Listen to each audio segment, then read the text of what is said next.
आणि संतोष देशमुख हत्या प्रकरणात एपीआय महेश विघ्ने याच्यासह दोघांना एसआयटीतून बाजूला सारलंय। तर या प्रकरणामध्ये केटचे पोलीस निरीक्षक प्रशांत महाजन यांना आधी सक्तीच्या रजेवर पाठवलं आणि त्यानंतर त्यांची बदली करण्यात आली।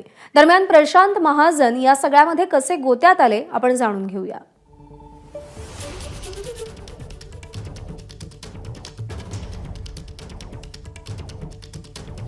6 डिसेंबरला पवनचक्कीवरील मारहाणीच्या घटनेमध्ये त्यांनी गुन्हा दाखल केला नाही।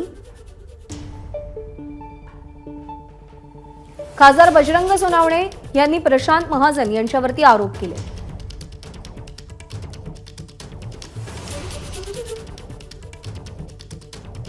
आमदार सुरेश धस यांच्याकडून प्रशांत महाजन यांचे सीडीआर तपासण्याची मागणी होतीये। आमदार रोहित पवारांकडून प्रशांत महाजन यांच्यावर कारवाई करावी अशी मागणी केली जाते।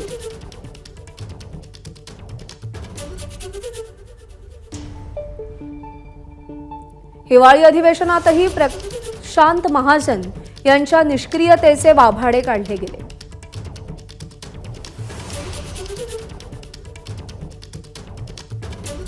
चौदा डिसेंबरला प्रशांत महाजन यांना सक्तीच्या रजेवर जाण्याच्या सूचना देण्यात आल्या।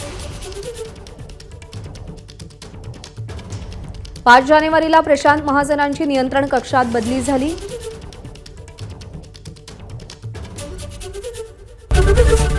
एबीपी माझा, उघडा डोळे बघा नीट।